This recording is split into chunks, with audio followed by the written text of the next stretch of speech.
Un gusto compartir con usted este programa. Soy José Buendía y esto es Blanco y Negro. El Congreso aprobará esta semana la nueva ley contra la extorsión, que hará del país debatirse entre el miedo y la denuncia por el silencio que impone el crimen en regiones completas como Michoacán. La extorsión se multiplica en el país sin que el gobierno pueda atajar este delito, que es el que más afecta a la gente por la incrustación del crimen en sus negocios, actividades y en la vida cotidiana. ¿Podrá la nueva ley disminuir un giro de negocio en que se refugia el crimen ante la persecución de la droga y los cárteles? La presidenta Sheinbaum, por ejemplo, atribuye la violencia en Michoacán y otros estados a la guerra contra el narco. Pero ahora la exposición de crímenes de alto impacto golpea la confianza de su estrategia de seguridad. Los delitos de alto impacto y la extorsión son dos caras de una misma moneda. La falta de confianza en el denunciante por la impunidad del delito y el temor a las represalias de las redes de macrocriminalidad si la gente o las autoridades enfrentan con denuncias. La conmoción por las ejecuciones del alcalde de Uruapan, Carlos Manzo, y antes del líder de los limoneros, Bernardo Bravo, son un mensaje dramático de la exposición de todos al crimen porque los ejecutaron debido a las denuncias y a las violencias en sus comunidades y por exhibir los nuevos esquemas de extorsión y derecho de cobro de piso que cooptan, como decía, regiones enteras. La denuncia es la clave de la nueva ley y contiene medidas drásticas como autorizar la denuncia anónima para perseguir la extorsión, homologar el delito en todo el país, elevar penas y un 089 para delaciones anónimas. ¿Quiénes se atreverán a romper el silencio con una cifra negra superior al 90%? ¿Cuántos van a estar dispuestos a plantar cara a la impunidad al costo de la propia vida? ¿Por qué los castigos son mayores entre la ciudadanía que en autoridades que participan en las redes de macrocriminalidad, como establece la reforma ya aprobada por los diputados? Esto es Blanco y Negro y arrancamos.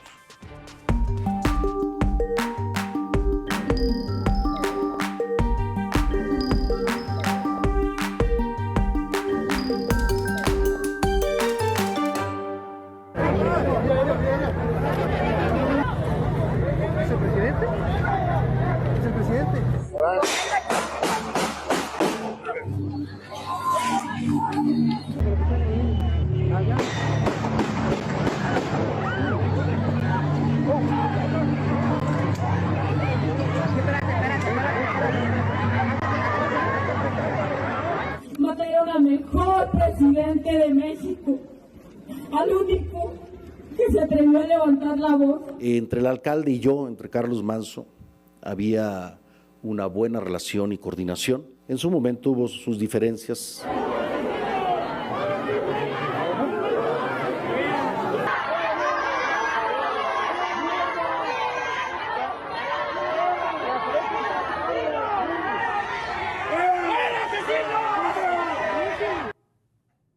Arrancamos con Blanco y Negro. Muchas gracias por estar con nosotros como todos los martes y jueves. Y hoy vamos a hablar de la extorsión. El Congreso se dispone ya a aprobar la nueva ley contra la extorsión. Ya fue aprobada en la Cámara de Diputados, falta la de senadores. Pero en respuesta a la crisis de violencia que enfrenta Michoacán por la ejecución, por el atentado de Carlos Manzo, el presidente municipal de Uruapan, la presidenta presentó un plan para la paz en Michoacán que en buena medida adelanta parte de las medidas, parte de las acciones que planea llevar a cabo en su cruzada contra la extorsión, que descansan en buena medida en la denuncia. La pregunta entonces es si este nuevo plan, ya sea el que se va a poner en marcha en Michoacán, así como la ley que aprobará el Congreso, ahora sí servirán para atacar un delito que el gobierno no ha podido disminuir en los últimos, no solamente en el último año, sino en los últimos siete años de la 4T en el poder. y en buena medida descansa en un comportamiento, en una actitud que es la razón por la que fue asesinado Manso, por denunciar. Me da mucho gusto que esté con nosotros. Vamos a tener una mesa que desde distintos puntos de vista trataremos de responder esta pregunta. Y me da mucho gusto que nos acompañe, que esté con nosotros Francisco Rivas, que es el director general del Observatorio Nacional Ciudadano. Está también con nosotros Cuauhtémoc Rivera, presidente de la Alianza Nacional de Pequeños Comerciantes, uno de los sectores que sufre tremendamente de la extorsión y del cobro del derecho de piso. Y por supuesto, le doy también la bienvenida, nos acompaña, estará aquí en esta mesa con nosotros, Lauro Rincón, que es el presidente nacional de la Federación México-Americana de Transportistas, otro sector afectado justo por esta problemática. Me da mucho gusto, bienvenidos los tres, un agradecimiento por su participación aquí con nosotros. Gracias. Y si les parece, arranco, voy a arrancar. Buenas noches, buenas tardes. Buenas tardes. Voy a arrancar con Francisco Rivas. Paco, ¿cómo estás? Y preguntándote, ahora sí está a punto de salir la ley contra la extorsión y como vimos hoy, se adelantan algunas de esas medidas en respuesta a la crisis de Michoacán. ¿Cuál es tu primera reacción? ¿Ahora sí crees que esta ley pueda ser la respuesta? A ver, bueno, Pepe, antes que nada un gusto estar de nuevo contigo y con tu auditorio. Pues lo primero que hay que decir es que la reforma a la ley era necesaria porque a nivel federal el tipo penal de extorsiones de 1984 y lo que nosotros, si recuerdas, publicamos en un estudio muy profundo que hicimos hace un par de años, que pueden encontrar gratuitamente en nuestra página, pues uno de los diagnósticos tenía que ver también con el marco normativo y en el marco normativo lo que encontramos es primero que se define de manera diferente la extorsión según la entidad y que de consecuencia también las penas y la manera en la que se atiende este problema tenía una diversidad importante. Me parece positivo la reforma que hizo, que se está por aprobar y que sigue algunas buenas experiencias que ya localmente se han avanzado en Coahuila, en Guanajuato, en Baja California Sur, entre otros. Ahora, si la pregunta es, ¿este instrumento normativo va a alcanzar para resolver el problema de la extorsión? No, por sí mismo no. Lo importante será ver qué hacen institucionalmente para poderle brindar verdaderas condiciones de denuncia anónima a las personas, para que existan investigaciones de autoridades que no estén coludidas, que haya una aplicación irrestricta de la ley, pero que se cumpla precisamente con todos los procesos, porque una parte importante de la impunidad que vivimos en el país es efecto de la falta de capacitación, de pericia, exceso de cargas de trabajo de los servidores públicos. Y por último, pues que se cumpla cabalmente con todo lo que se tiene que cumplir en términos institucionales, y eso significa pues recuperar la rectoría del sistema penitenciario, insisto, tener un número de servidores públicos suficientes y suficientemente bien capacitados, y esa parte también pasa a través del presupuesto público. Y tú sabes muy bien que en los últimos 7 años, de estos de los que hablabas, precisamente las fiscalías y policías estatales han perdido pues más del 40% de sus recursos y las policías municipales se encuentran prácticamente en ceros. Todo el sexenio pasado, de los 6 años del gobierno del presidente López, 5 años las policías municipales no vieron un solo centavo para su fortalecimiento. Entonces también una parte pasa a través de cómo vas a darle los instrumentos tecnológicos, capacitación e insumos para que las policías puedan llevar a cabo y fiscalías puedan llevar a cabo su trabajo. Hay dos sectores que han sido especialmente vulnerables al delito de extorsión que se extiende y toma regiones prácticamente por todo el país. Y este es, por supuesto, el de los transportistas, pero también, por supuesto, el de los pequeños comerciantes. Le pregunto a Cuauhtémoc Rivera, Cuauhtémoc, ¿qué expectativas te genera esta ley después de lo que estamos viendo en el caso de Michoacán, en el que un crimen político se produce debido justamente a que el presidente municipal de Uruapan denunciaba la extorsión, el cobro de piso y la incrustación del crimen en el tejido social de su propia comunidad? ¿Tú qué opinas? ¿Qué expectativas le ves? Bueno, antes que nada, buenas tardes a todos. Pues mira, no quisiéramos ser aguafiestas porque no es la intención, pero no pudo haber peor momento para sacar adelante esta ley que en este contexto actual que tú bien describes de lo que ha pasado en Michoacán, pero que es un efecto de demostración de lo que pasa en muchas partes del país. Yo creo que si el ángulo, la piedra angular de este asunto es la denuncia, y en eso estriba la estrategia fundamental de este nuevo marco jurídico, pues de antemano nosotros pagamos por ver, porque creemos que no hay un ambiente para la denuncia ciudadana en el país. Hay mucho miedo, hay mucho temor en la población. Por eso muchas denuncias no llegan o no se hacen. Y con estas noticias de lo que está pasando en Michoacán, que además la gente lo vive en sus barrios, con las pandillas locales, lo vive en sus barrios con los inspectores municipales de poca mota que se van a pedir un formato de extorsión, que es la corrupción municipal por una cosa o por otra. Es decir, está extendido en el país como un cáncer estas prácticas de extorsión en sus distintos formatos.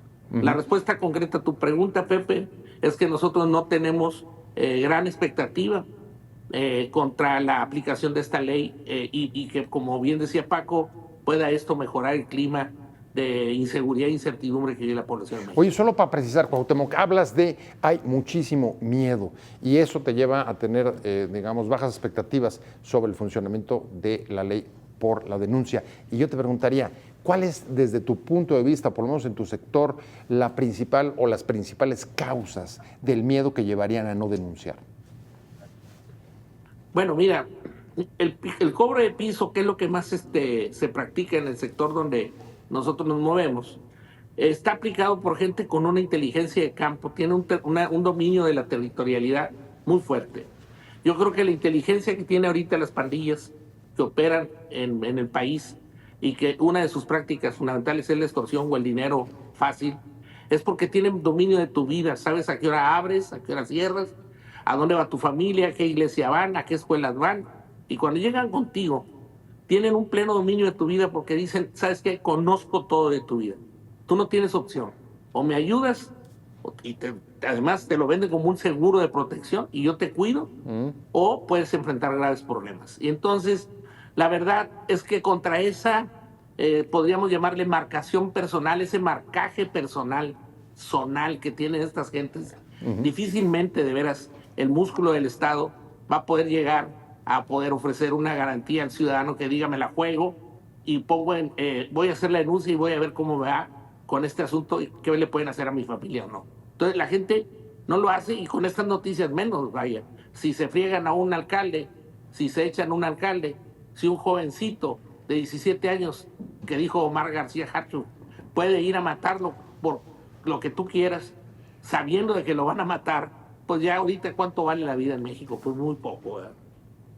Pues ahí estoy y voy ahora a otro sector, voy ahora al sector de los transportistas. Lauro, voy contigo. Y la misma pregunta, ¿qué expectativas tienen ustedes de su sector? También un sector afectado por algunas de las modalidades de la extorsión, que como decía Cuauhtémoc hace un momento, está extendido por diversas regiones y casi todos los estados del país. Así es.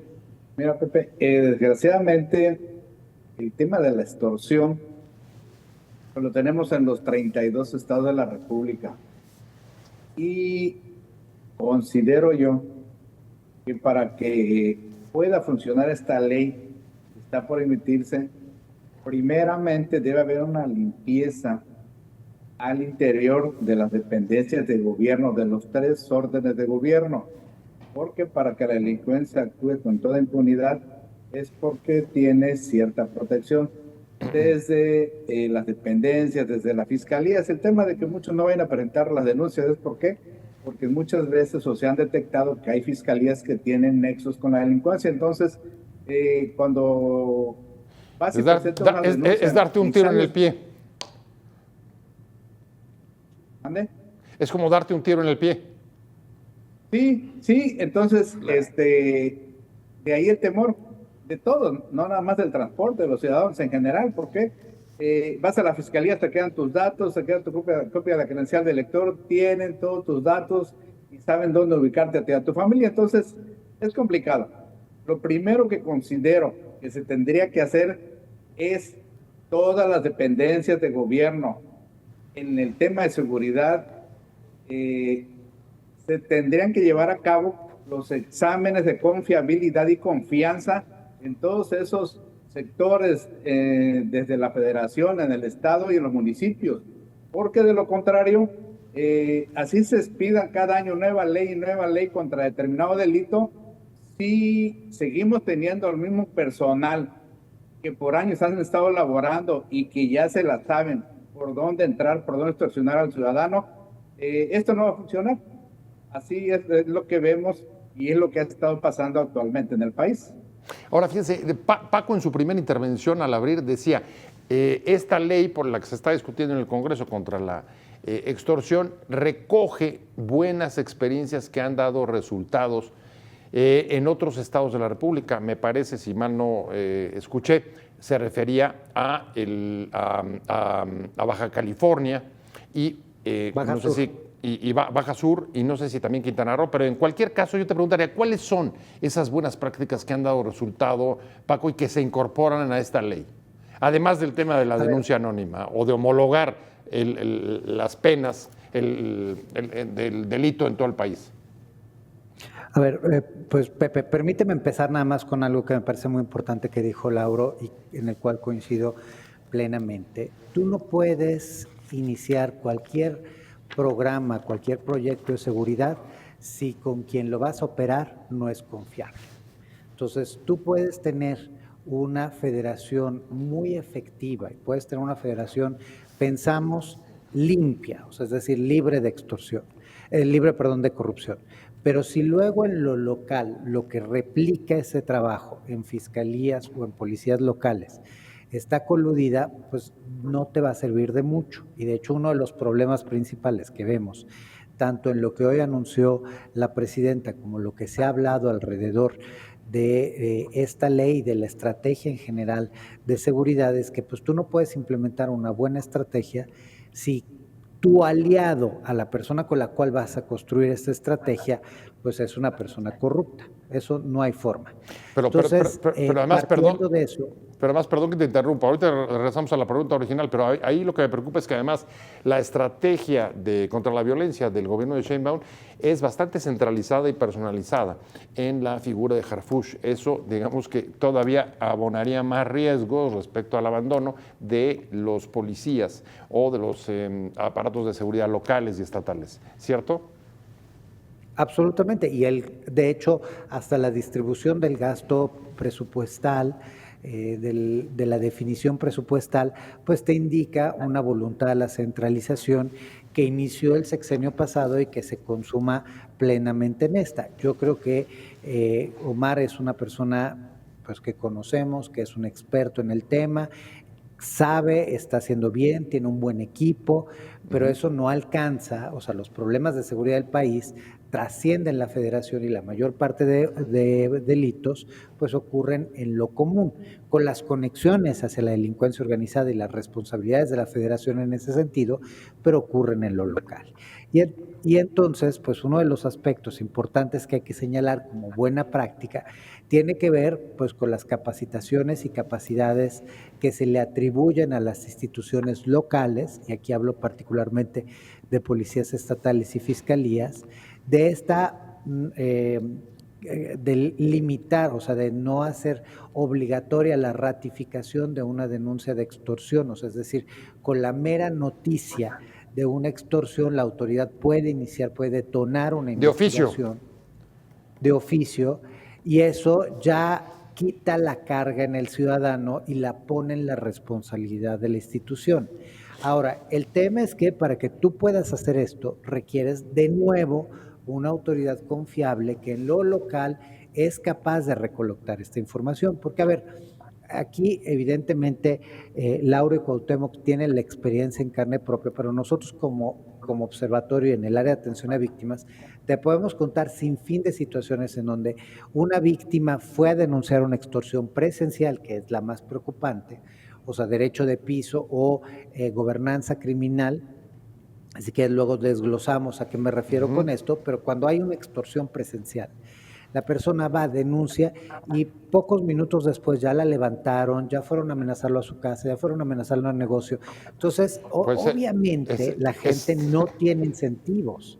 Oye, es un poco lo que estaba diciendo justo Cuauhtémoc, ¿no? De la capacidad de marcaje, de cercano prácticamente de tu comunidad o dentro de tu comunidad, de tu familia, etcétera, que tiene el crimen, las redes de macrocriminalidad que están poniendo en marcha esta clase de giro de negocio. Pero déjenme, me están pidiendo un corte rapidísimo y voy a regresar justamente con Cuauhtémoc con esas dos buenas prácticas que pone sobre la mesa Paco y que en efecto la recogen la ley que está por aprobarse en el Congreso y si eso puede ayudar o no. Estamos en blanco y negro, volvemos. Estamos expuestos todos, inclusive mi propia vida como presidente municipal, y no estoy dispuesto a doblegarme ni estoy dispuesto a entregar la poca o mucha seguridad que está al alcance de nuestras posibilidades como municipio. Pedimos presencia del gobierno federal, pedimos castigo y a los culpables, todo el peso de la ley a estos asesinos. El gobernador no me quiere, y no me quiere porque no me puede dominar. No me quiere porque no simpatizo con sus políticas corruptas y nefastas que ha cobrado la vida de muchísima gente en Michoacán, de muchos líderes sociales. Es un sinvergüenza y un cínico y no le tengo miedo. Nosotros vamos a defender a Uruapan si es necesario con la vida. Estamos expuestos pues los compañeros, compañeras de trabajo, el pueblo en general, estamos expuestos. El pueblo de México está expuesto a los hechos de violencia y de inseguridad, porque estas organizaciones criminales se les ha complacido, se les ha dado apertura para que se sigan fortaleciendo. Ahí tiene algunas declaraciones del presidente municipal de Uruapan, de Carlos Manzo, que perdió la vida en un atentado a plena luz, pero como usted ve, él denunciaba también a los cuatro vientos los problemas de extorsión, de corrupción, incluso reclamos al gobierno federal, presencia en el estado y además contra el gobernador de su propio estado. Denuncias al aire y luego una ejecución muy visible, un crimen de alto impacto. Y te diría o te preguntaría, Cuauhtémoc Rivera, presidente de la Alianza Nacional de Pequeños Comerciantes, la ley de la extorsión que está a punto de salir y que además algunas de las medidas se van a aplicar ya anticipadamente en el plan de paz de Michoacán, contienen dos. Una es la denuncia anónima. Ya no vas a tener que ir y ratificar la denuncia, sino que puedes hacerlo a un número telefónico o vas a poder al 089, al mismo tiempo que mayor atención a las instituciones locales, como por ejemplo la creación de una fiscalía especial, en el caso de Michoacán, para enfrentar delitos de alto impacto, entre ellos la extorsión. ¿Te parece que eso va en la ruta correcta? ¿Esas son medidas correctas? ¿Crees que eso puede ayudar? ¿O sigues un poco con la pocas expectativas? Mira, Pepe, no, lo anónimo en este país es complicado. La inteligencia de estas gentes es geométrica, ¿no? Por llamarlo de una forma, y tienen mucha capacidad de deducción. Atan cabos con mucha facilidad, y la verdad que en ese sentido nosotros creemos que la denuncia anónima es complicada en este país de concretar. Por ejemplo, ahorita decía Paco, en el caso de Baja Sur, nosotros tenemos reportes de compañeros en Ciudad Constitución, por darte un ejemplo, de Ciudad Constitución, de cosas que están pasando muy delicadas en ese pueblo, por debajo de la alfombra. ¿Por qué? Porque la denuncia que tenemos registrada, la estadística que hay ahorita, que no muy lejos, en la última encuesta de INEGI del 2023 habla de 7 millones de gentes que están afectadas por la extorsión en el país, que es bastante en una población de 127 millones de personas. Oye, y 7 millones anuales y eso son es extorsionados. La denuncia. Perdón que te interrumpa, eso es la denuncia, pero la cifra negra. Exactamente. Adelante. Es mayor, es mucho mayor. Lo que hay debajo de la alfombra es mucho mayor, y eso nos habla de que la ley, si no va aparejada de un clima social, de organización ciudadana, no estoy planteando, y que quede claro, ninguna lógica de autodefensa ni nada, sino que necesitamos que la ciudadanía esté comunicada, esté conectada y pueda sentir valor ciudadano, no para la denuncia, sino para defender a sus comunidades de todo tipo de acción de extorsión, que son muchos los formatos, y que les pueda devolver la tranquilidad a sus poblaciones y a sus negocios y a su vida diaria. Respondo a tu pregunta concreta. La denuncia anónima en este país es difícil de concretar porque tiene muchas, es muy porosa la acción de la autoridad, y son más inteligentes ahora los bandidos que los del orden o los de la ley. Tienen un aparato de inteligencia y de algonaje muy poderoso, que no te deja nada a decir, tú fuiste, Pepe, el que fuiste a denunciar, yo lo sé, lo puedo deducir y voy por ti, seas o no seas. Y ya de entrada hay una sentencia antes de cualquier otra consideración, y la gente lo entiende, por eso no se la juega. Lauro, ¿cómo ves? ¿Coincides con Cuauhtémoc en los riesgos o las dificultades de aplicar la denuncia anónima, a pesar de que es un mecanismo que aquí, como vimos en Baja California y en otros países, sí ha servido para que justo los ciudadanos se atrevan, se tomen la decisión y se sacudan el miedo a denunciar? ¿Tú cómo lo ves?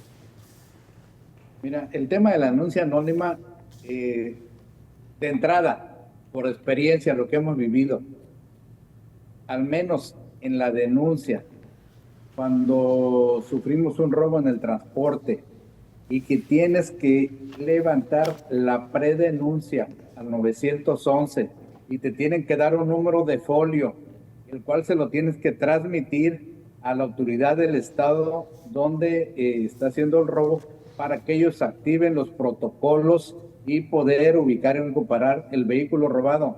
Te puedes pasar hasta 1 hora llamando al 911 para hacer la predenuncia, obtener un folio para que se activen los protocolos, y simplemente no te contestan, y menos si es a medianoche o en la madrugada, que es cuando más frecuentemente se dan los robos. Entonces, creo que va a estar un poco complicado que realmente funcione mientras no tengan el personal adecuado y que esté con la camisa bien puesta para ponerse del lado del ciudadano y escuchar pues las quejas o denuncias que puedan darse en determinado momento. A ver, Paco, después de las dos intervenciones justo de Lauro y de Cuauhtémoc, te diré, a ver, ¿qué protocolos crees que se necesitarán desarrollar? ¿Qué clase de indicadores? ¿Qué clase de, pues incluso de metas para acompañar la denuncia anónima y que pueda generar confianza a la ciudadanía para utilizar este mecanismo, que es imprescindible, porque si no se denuncia, pues es difícil poder combatir, aunque incluso se pueda ahora, cuando se apruebe la ley, perseguir de oficio? A ver, precisamente ese es lo que yo, cuando me refiero a una experiencia exitosa, me refiero a que algo que logró captar estos estados, que lograron captar estos estados, es un aumento en la denuncia y una disminución, aunque sea relativa, de la cifra negra. La cifra negra, efectivamente, según datos de INEGI, tiene un 98.9. 98.9. negra. O sea, casi 100%. Ajá, casi el 100%, es decir, por cada 100 extorsiones que ocurren, 99 no se investigan. No es que no se denuncien, no se investigan. De hecho, los datos INEGI nos da un camino muy interesante. O sea, en México ocurren aproximadamente 7 millones de extorsiones por año, no todas se consuman, de hecho, las que se consuman son aproximadamente entre 250 y 300 mil por año. De estas que se consuman, las que se denuncian son aproximadamente 125 mil, pero de las que se investigan estamos hablando solo de 10 mil. Por eso ese caminito tan grande entre el número, los 7 millones, y lo que aparece como números oficiales de carpetas de investigación iniciadas por las fiscalías. Entonces, sí hay una brutal cifra negra. De estas, más del 90% son telefónicas, o cibernéticas, es decir, engaños, y el 10% son las presenciales, que son el derecho de piso o lo que ocurre en muchas ocasiones y que Cuauhtémoc conocerá perfectamente bien como modus operandi, que llegan a tu negocio y te dicen, ya no te piden dinero, sino te dicen, de ahora en adelante tú solo vendes este producto o se lo compras a este proveedor, o en el caso de Lauro, que ya le dicen, ya no puedes distribuir este producto o puedes distribuir solo en estas rutas, es decir, hay un control criminal de la actividad comercial, de una actividad comercial que es lícita, porque el negocio es un negocio lícito, el producto puede ser un producto lícito, como puede ser el pollo, el huevo, los cigarros, los refrescos o las bebidas alcohólicas. Entonces, yo coincido plenamente con Cuauhtémoc y con Lauro porque hay un aspecto importante. De nuevo, tú necesitas la capacidad para atender el delito. Y entonces, si en este momento en México todos los ciudadanos decidiesen ir a una autoridad a denunciar, ya sea telefónicamente o presencialmente, el país colapsa. No hay forma de recibir esas denuncias. Entonces, tú necesitas crear las condiciones para que las denuncias lleguen. Luego, tienes que capacitar a las personas para que puedan resolver cualquier tipo de necesidad, si es telefónico o si es presencial. Yo he tenido, y tú y yo lo hemos platicado sobre cuestiones presenciales, pero hace no menos de 3 meses intenté hacer una denuncia telefónica por una llamada de extorsión y yo pues, aproveché para hacerlo también como un ejercicio ciudadano y me tardé 52 minutos en poder darles el número telefónico del que me estaban extorsionando.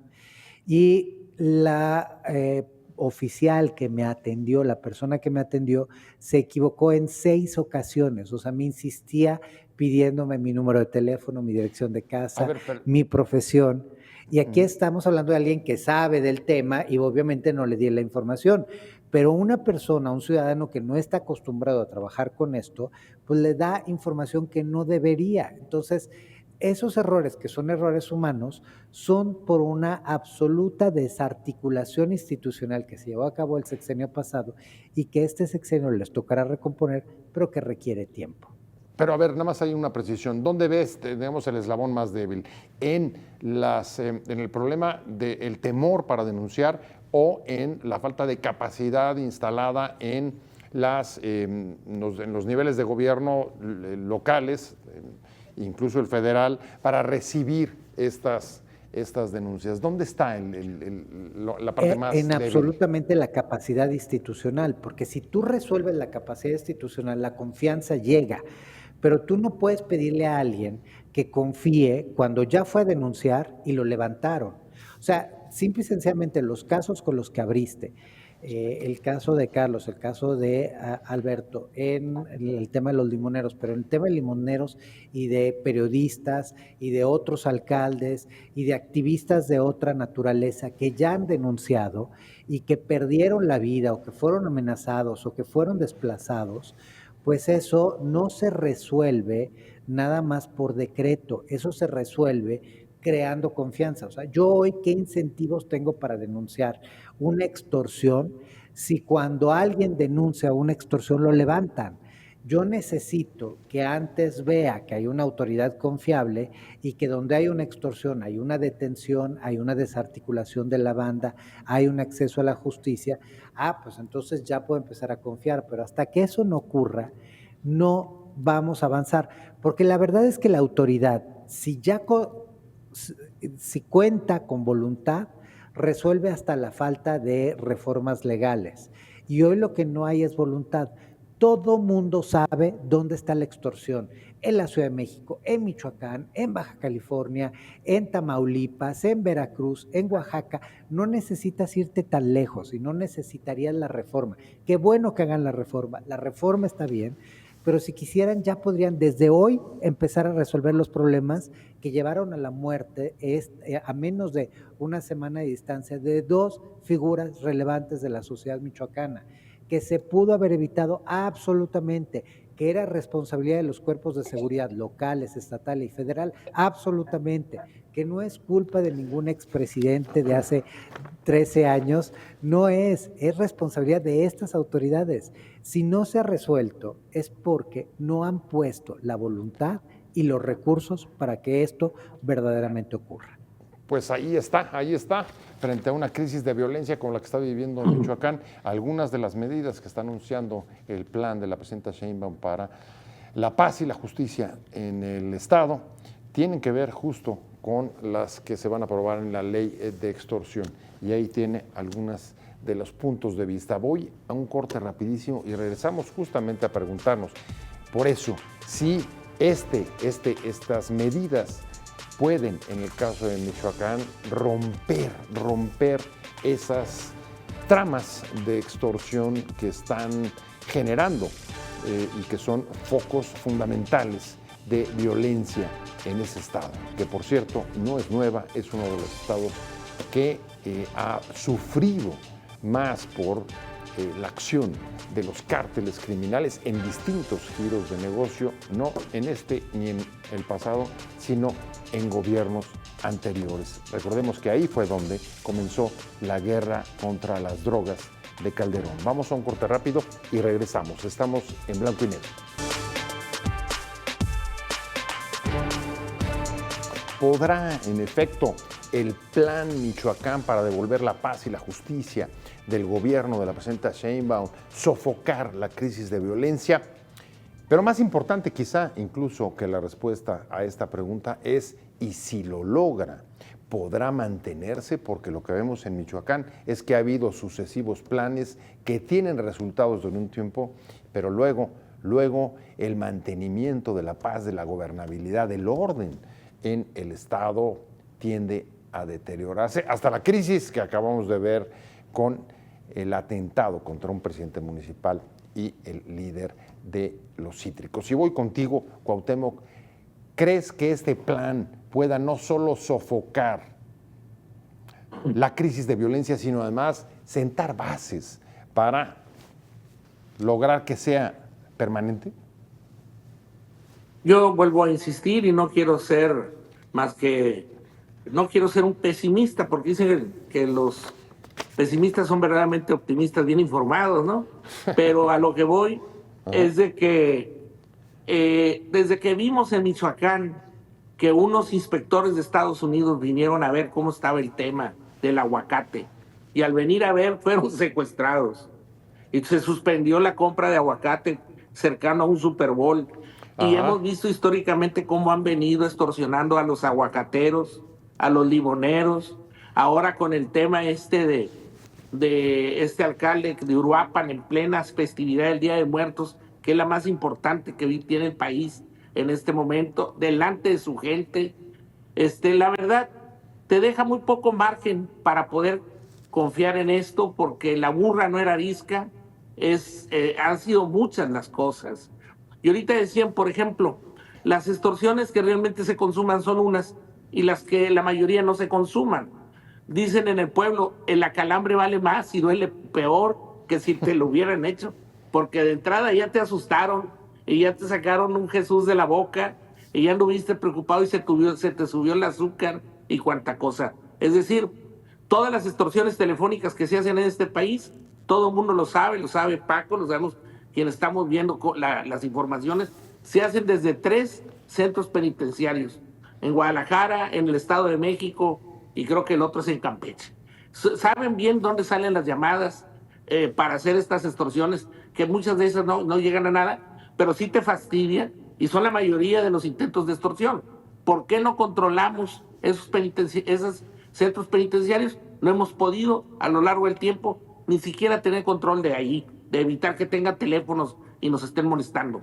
Entonces, ¿qué te quiero decir con todo esto, Pepe? Que necesitamos de un clima diferente para que esta ley, que no la vemos mal, el que se persiga por oficio, el que se endurezcan las penas, el que se unifique la extorsión con un criterio a nivel nacional, que haya unidades de investigación en cada entidad, todo eso que trae la ley son medidas favorables que pueden caer al vacío si no se le genera un ambiente, como dice Paco, y sobre todo en la República, en las distintas entidades, que lo entiendan y que la hagan suya, la practiquen de manera adecuada y ejerzan bien la ley. A ver, porque si no, pues la ley puede ser ley muerta. A ver. Perdón que te ¿Mande? interrumpa, pero ahí hay Perdóname. hay una cosa que me preocupa, y han insistido los tres sobre crear un clima social. Pero justamente esta clase de delitos lo que hacen es deteriorar el clima y la atmósfera social a través del temor. ¿Cómo salir, por ejemplo, en tu sector, en pequeños comerciantes, organizarse o cómo romper, digamos, ese temor que en casos de crímenes de alto impacto tienen un efecto de demostración, como decía Lauro, que es muy fuerte para poder recuperar ese clima? En muchos pueblos, en muchos municipios del país, de los 2.500 que tenemos, cuando esto pasa, la gente se recoge, como dicen, se recoge más temprano. Tienes que vender a través de las rejas. Abre la ventanita, no los dejas pasar. Se te caen las ventas porque la gente no sale ni siquiera, le da miedo a comprar, sale menos veces a comprar. Tú vendes menos. Entonces la gente se contrae. Ahorita, por eso te digo que hay miedo. Si tú ahorita en Michoacán lo ves, ahorita hay coraje y todo, pero al rato va a haber temor, va a haber miedo y se va a contraer la población. ¿Cómo rompemos con el miedo? Esa es la pregunta. Es un tema de concientización, es una cruzada ideológica, política, de comunicación, en donde, como decía Paco, se acredite que hay voluntad política antes que jurídica, o junto con la jurídica, de parte del Estado de romper con esto, porque en algún nivel de gobierno o en varios, la gente entiende que hay colusión y que participan de esto y hay hasta promoción de este tipo de eventos. Eso es lo más grave. Oye, Por eso la gente no se atreve. Eso es lo que ¿Mande? eso es lo que crees que en esta consulta que va a hacer el gobierno en Michoacán a los sectores económicos, sociales, pueblos originarios, ¿le van a decir eso a la presidenta? Exactamente. ¿Que no se atreven eso porque va a tienen salir. miedo? Pues sí, y va a salir que tenía razón el alcalde porque decía que hay colusión y hay un ambiente de sospecha o sospechosismo de que no pueden estar operando estas pandillas sin algún grado de cobertura de parte de la autoridad. O sea, si no, ¿cómo funcionaría esto? Entonces ahí es donde la gente se hace hacia atrás y le saca, ¿verdad? Le saca el bulto, porque pues primero la familia y la integridad personal. No todos son como el alcalde. La mayor parte de la gente quiere cuidar su vida y a su familia. Pero Ese es el fíjate, no problema. todos los sectores se pueden recoger o dejar de salir o quedarse en su casa o poner rejas. Pienso en ti, Lauro, en los transportistas, pues tienes que No, salir, pues, sí. salir Ahí no. porque tienes que salir. ¿Cómo le hacen en tu Así sector es. para contener el miedo? Y a la carretera. Mira, al final de cuentas, el miedo lo tienes que hacer a un lado, lo tienes que vencer. En primera, porque tienes que trabajar, porque hay una familia atrás de ti que depende de ti. Entonces, todos nuestros compañeros transportistas, con todo lo que hay que enfrentar en carreteras, salen, nuestros operadores salen. Y desgraciadamente, ustedes se han dado cuenta que en los últimos años hemos tenido buena cantidad de operadores asesinados al intentar ser asaltados, Entonces, el tema es bastante delicado. Primeramente, se tiene que recuperar la confianza en todas las dependencias. Es lo primero que tiene que existir. Mientras no existe esa confianza, ¿sí?, con las fiscalías, con los encargados de investigar todo tipo de denuncia, bueno, este problema lo vamos a seguir viviendo a lo largo y ancho del territorio nacional.